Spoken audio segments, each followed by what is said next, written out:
नमस्कार विद्यार्थी मित्रांनो, ॲम्बिशियस करिअर अकॅडमी तासगाव मध्ये आपल्या सर्वांचं स्वागत करतो। मित्रांनो, आपले फाउंडेशन कोर्स मोफत फाउंडेशन कोर्स चालू आहे। पाठीमागचं लेक्चर बघितलंय। आजचं असणारं लेक्चर जे आहे राज्यसेवा म्हणजे नेमकं काय। आजच्या लेक्चरचा विषय आहे राज्यसेवा म्हणजे नेमकं काय। आता हे आपण सविस्तरपणे पाहणार आहे। हे पाहण्यापूर्वी एक गोष्ट सांगतो की 2020-21 या वर्षीची जी बॅच आहे आपली राज्यसेवेची बॅच आहे ती 1 जुलै 2021 या दिवशी सुरू होत आहे। क्लासरूम मध्ये आपले लेक्चर्स 2, 4, 6 तासापर्यंत लेक्चर, घड्याळी 6 तासापर्यंत लेक्चर होतात। तुमच्या जो अभ्यासक्रम दिला आहे तो अभ्यासक्रम पूर्णपणे कंप्लीट तर होतोच, पण त्याच्या अगेन्स्ट जास्तीत जास्त सराव करून घेण्यासाठी टेस्ट सिरीज होतात। वेळोवेळी तुमचं मूल्यमापन केलं जातं, कोणत्या विषयामध्ये तुम्ही कमी आहे हेही आम्ही सांगत असतो। मग काही विद्यार्थ्यांचं असं होतं की मी घरीच बसून म्हणजे अभ्यास केला तर सिलेक्ट होणार नाही का? होऊ शकतात, पण जवळपास होत नाहीत। असं का? तर अभ्यास आपण जो करतो तो योग्य दिशेने होत नाही। म्हणजे अभ्यास करण्यासाठी जी पुस्तकं वापरतो ती योग्य असली पाहिजेत। अनेक पुस्तकं आहेत, तुम्ही इतिहासाचं पुस्तक मागितलं तर 100 प्रकाशनाची पुस्तकं तुम्हाला मिळतील, पण त्यामधली नेमकी कोणती वापरली पाहिजेत की जे परीक्षेसाठी उपयोगी पडतात। अशा सर्व विषयांची हीच बाब आहे। दुसरी गोष्ट, जो अभ्यास करत आहे तो योग्य दिशेने होत नाही, कारण ट्रिक्स आपण तयार करत नाही, शॉर्ट नोट्स तयार करत नाही, आणि ते वर्गामध्ये आम्ही शॉर्ट ट्रिक्स किंवा नोट्स हे आम्ही वर्गामध्ये करून घेत असतो। हे महत्त्वाचं आहे। मग आपण काही हजार किरकोळ फी एक 20, 25, 30 हजार रुपये वाचवण्यासाठी आपण घरी अभ्यास करण्याचा प्रयत्न करतो आणि आपल्या आयुष्यातले अनेक वर्ष निघून जातात। त्याऐवजी आपण हे थोडे पैसे सोडले आणि अभ्यासाला सुरुवात केली, क्लास लावला, अकॅडमीत आलो आणि त्यानुसार आपण ट्रेनिंग घेत राहिलो तर लवकरात लवकर 1 ते 1.5 वर्षामध्ये आपलं सिलेक्शन होऊ शकतं। म्हणजे एका महिन्याचा पगार, पहिल्या महिन्याचा एक पगार सोडला तर आपलं पुढचं आयुष्य सुरळीत होऊ शकतं। त्यासाठी आपल्याला क्लासची गरज आहे। ग्रामीण भागातल्या विद्यार्थ्यांचं असं होतं की क्लासची फी वाचवण्याच्या नादात आयुष्यातली अनेक वर्ष वाया घालवून बसतात, अनेक संधी सोडून बसतात। तसं होऊ नये म्हणून ही राज्यसेवा नेमकी काय आहे हे पहिल्यांदा पॅटर्न सांगतो, आणि ही लेक्चर सिरीज तुम्ही मोफत आहे, ऐकायला काय हरकत नाही, ठीक आहे। 1 जुलै 2021 या दिवशी राज्यसेवेची बॅच सुरू होणार आहे। त्याबाबत सविस्तर माहिती आपल्या स्क्रीनवरती मोबाईल नंबर दिलेला आहे, त्या मोबाईल नंबरशी संपर्क साधा किंवा प्रत्यक्ष आपल्या अकॅडमीमध्ये, गणपती मंदिरासमोर अकॅडमी आहे, त्या अकॅडमीमध्ये येऊन प्रत्यक्ष तुम्ही भेटू शकता, ठीक आहे। आपण मूळ विषयाकडे वळूया। राज्यसेवा म्हणजे नेमकं काय। आता राज्यसेवा हा एक भाग आहे कुणाचा? तर लोकसेवेचा। मग लोकसेवा म्हणजे काय हा मुद्दा येतो। लोकसेवा ही आमच्या स्वतंत्र भारतात सुरू होण्यापूर्वी ब्रिटिशांच्या मध्ये ICS नावाची परीक्षा होती। म्हणजे ब्रिटिश सरकार ज्यावेळी आपलं प्रशासन चालवत होतं त्यावेळी ICS परीक्षा घेतली जायची, इंडियन सिव्हिल सर्व्हिस। मग ती काही वेळा लंडनमध्ये, त्यानंतर मग ती भारतामध्ये घेण्यात आली।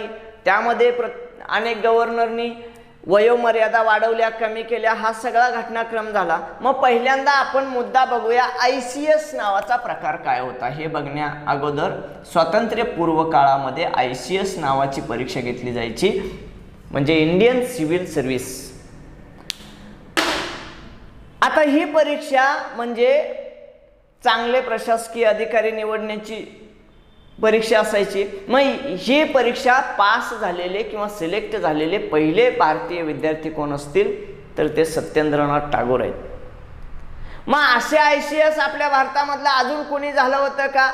रोमेश दत्त झाले होते, सुभाषचंद्र बोस ICS झाले होते, सुरेंद्रनाथ बॅनर्जी ICS झाले होते, बहिरलाल गुप्ता ICS झाले होते. स्वातंत्र्यपूर्व काळात या लोकांनी ICS परीक्षा उत्तीर्ण केलेली होती आणि त्यांनी स्वतःची पात्रता सिद्ध केलेली होती.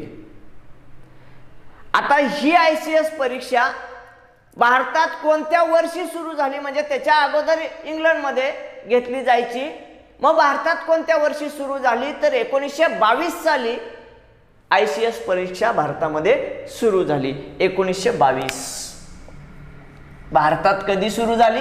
1922 ला. त्यानंतर मुद्दा, याचं रूपांतर 1926 म्हणजे 1 ऑक्टोबर 1926 रोजी भारतामध्ये एक लोकसेवा आयोग स्थापन झालं, पब्लिक सर्व्हिस कमिशन.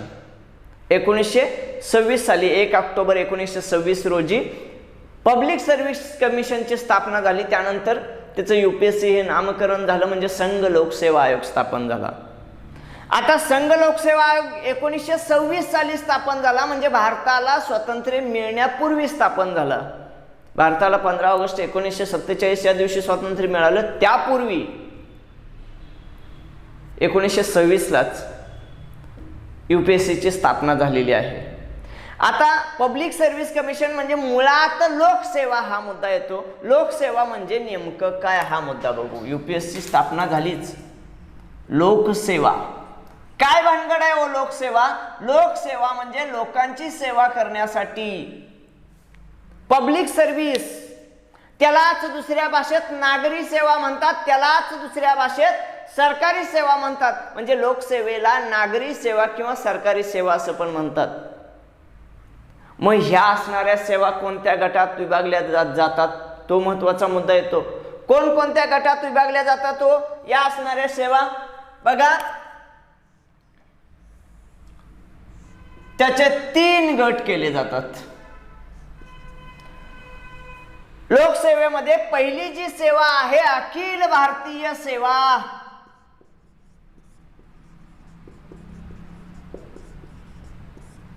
पहिली सेवा, लोकसेवेचे 3 प्रकारात वर्गीकरण केलंय, त्यामधली पहिली सेवा आहे अखिल भारतीय सेवा. दुसरी जी आहे केंद्रीय सेवा आणि तिसरी जी आहे ती म्हणजे राज्य सेवा.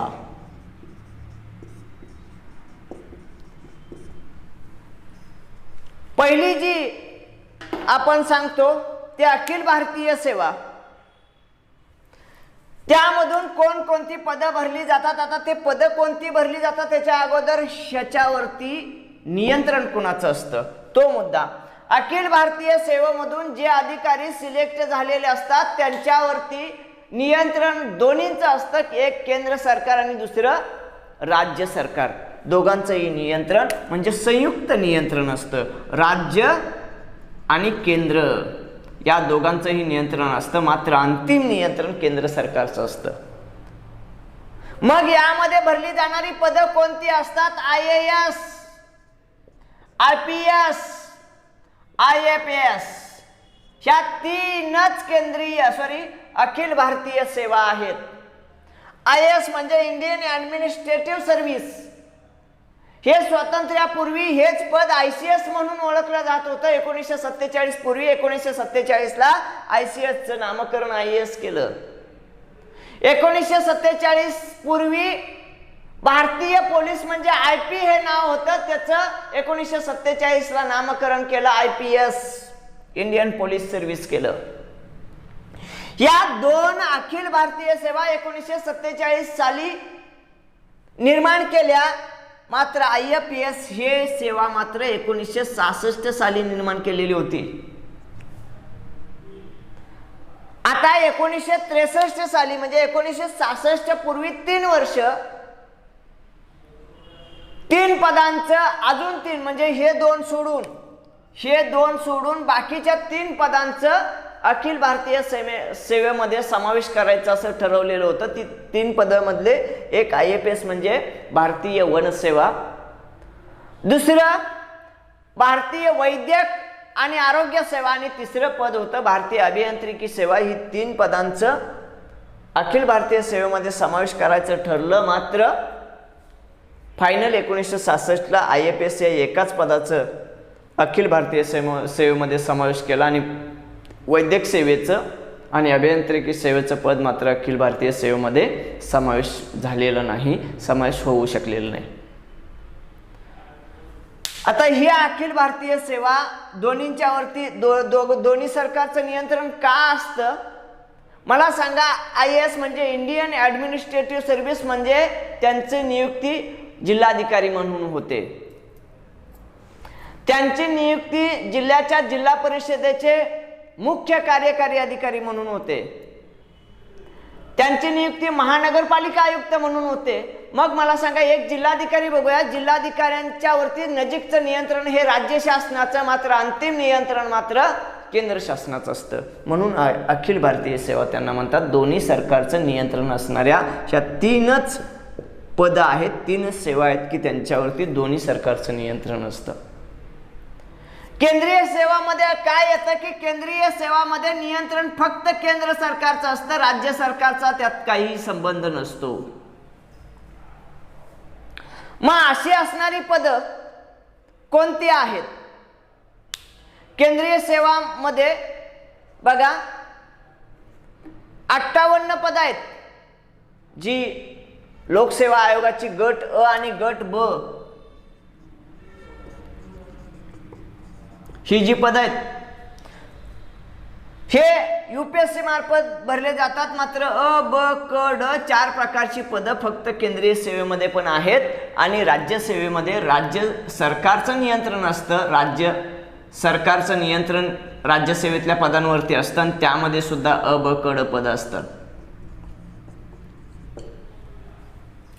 आता ही जी पदं आहेत अ ब मध्ये गट अ ची जी आहेत केंद्रीय सेवेमधली 58 पद आहेत. बाकीच्या सगळ्यांचे आहेतच, पण गट अ चे सांगतो 58 पद आहेत. राज्य सेवेमध्ये गट अ ची 14 पद आहेत. आता केंद्रीय सेवेचं मध्ये UPSC या पदांची निवड करत असते. UPSC याही पदांची निवड करत असते. अखिल भारतीय सेवा IAS, IPS, IAPS आणि केंद्रीय सेवेमधील गट अ ब ची जी पदं आहेत त्यांची नियुक्ती UPSC म्हणजे इंडियन पब्लिक सर्व्हिस कमिशन करत असते. आणि MPSC मधल्या राज्य सेवा या परीक्षेमधील गट अ आणि ब पद जी असतात ती MPSC निवड करत असते. राज्य सेवा मध्ये गट अ आणि गट ब ही राजपत्रित पदं असतात आणि ही राजपत्रित अधिकाऱ्यांची निवड करण्याची जबाबदारी MPSC वरती असते, म्हणजे महाराष्ट्र लोकसेवा आयोगावरती असते, म्हणजेच महाराष्ट्र पब्लिक सर्व्हिस कमिशन वरती असते.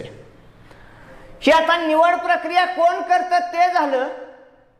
आता मुळात ही UPSC निर्माण झालीच कशी तो मुद्दा येतो. आणि MPSC निर्माण झालीच कशी, हे जे आयोग आहेत ते घटनात्मक आयोग आहेत, म्हणजे आपल्या घटनेमध्ये या आयोगाची तरतूद करण्यात आलेली आहे. या दोन्ही आयोगाची तरतूद भारतीय घटनेच्या कलम 315 मध्ये समाविष्ट केलेली आहे. 315 मध्ये म्हणजे कलम 315 नुसार हे आयोग अस्तित्वात आलेले आहेत. मग भारतीय घटनेमध्ये या आयोगाची स्थापनेची तरतूद का केली, त्याचे उद्देश काय असतील? तसं बघितलं तर समजा संघ लोकसेवा आयोग म्हणजे UPSC, महाराष्ट्र लोकसेवा आयोग म्हणजे MPSC यांची स्थापना न करता एखाद्या कंपन्यांच्याकडून एखाद्या विभागाकडून भरती करता आली असती. आणि आज हे आपण करतोच काही पदांची भरती. तसं का केलं नाही की घटनेमध्ये त्याची तरतूद करण्याचं कारण असं की पदभरती करत असताना निपक्षपातीपणे पदभरती व्हावी. हा आयोग असल्यामुळं तिथं अनुभवी असणारे प्रशासकीय अधिकारी किंवा अनुभवी व्यक्तिमत्व असतील की जे पूर्णपणे विचार करून त्या पदाला लायक असणाऱ्या व्यक्तींची निवड करू शकतील. आणि तिसरा महत्त्वाचा मुद्दा, नोकरशाही हा ताठरता, नोकरशाहीमध्ये येणारी ताठरता कमी करावी. म्हणजे नोकरशाही किंवा जे निवडले जाणारे व्यक्ती असतील ते प्रामाणिक आणि चांगले अधिकारी असावेत, वैचारिकदृष्ट्या सक्षम झालेले अधिकारी असावेत आणि प्रशासनात आल्यानंतर प्रामाणिकपणे काम करणारा अधिकारी वर्ग असावा. म्हणजे विलंब लागू नये यासाठी MPSC आणि UPSC म्हणजे या लोकसेवा आयोगांची तरतूद करण्यात आली घटनेमध्ये. आता केंद्रीय लोकसेवा आयोग असेल म्हणजे अखिल भारतीय सेवा, केंद्रीय सेवा, राज्य सेवा यांच्याबद्दल तरतुदी ज्या आहेत त्या कलम 308 ते 314 मध्ये आहेत. मात्र कलम 315 नुसार UPSC आणि MPSC ची निवड केलेली आहे. म्हणजे आयोग स्थापन केलेले आहेत. या परीक्षा हे MPSC केंद्र सरकारमधल्या गट अ ब पदांची निवड करतं आणि UPSC MPSC मधून जे अ ब पद राज्यसेवेची निवडली जाणार आहेत ती MPSC करतं. मग त्याचबरोबर MPSC गट क पदांची सुद्धा जाहिरात सोडतं, गट ब अराजपात्रित पदांची सुद्धा जाहिरात सोडतं. आता ते काय आहे, गट ब मध्ये कोणती येतात, अराजपात्रित मध्ये PSI ST असिस्टंट, गट ब अराजपात्रित पदांची ती वेगळी जाहिरात असते. गट क मध्ये काय आहे, टॅक्स असिस्टंट, मंत्रालय क्लर्क, त्यानंतर उत्पादन शुल्क दुय्यम निरीक्षक ही पद गट क हे MPSC मार्फत भरली जातात. पण गट अ आणि ब जी 14+14 पद असतात ही 28 पद म्हणजे गट अ ची 14 पद अधिक ब ची 14 पद अशा 28 पदांची भरती ही राज्यसेवेमार्फत केली जाते. आता ही राज्यसेवा 28 पदांची होणारी भरती आहे. त्यामध्ये मग ती कोणकोणती 14 पदं आहेत ते महत्त्वाचं आहे. ते आपण मित्रांनो आपण पुढच्या असणाऱ्या लेक्चरमध्ये आपण पाहणार आहे. फक्त ही राज्यसेवा जी आहे ती 2 प्रकारची आणि राज्य सरकारच्या अंतर्गत असणारी पदं भरली जातात. गट अ आणि गट ब ज्याला क्लास 1 आणि क्लास 2 असंही आपण म्हणू शकतो. तर भेटूया पुढच्या लेक्चरमध्ये. राज्यसेवेमध्ये मधून कोणकोणती पदं भरली जातात हे पुढचं असणारं लेक्चर आहे. त्यापूर्वी परत एकदा सांगतो की आपल्या स्क्रीनवर जो नंबर दिसतोय त्या नंबरवरती संपर्क साधा आणि 1 जुलै रोजी राज्यसेवेची बॅच ॲम्बिशियस करिअर अकॅडमीमध्ये सुरू होत आहे.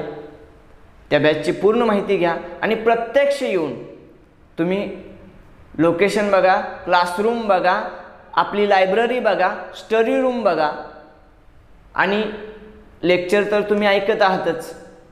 हे बघून तुम्ही खात्री करून मग ॲम्बिशियस अकॅडमीमध्ये ॲडमिशन घ्या. तर मित्रांनो थांबूया. धन्यवाद.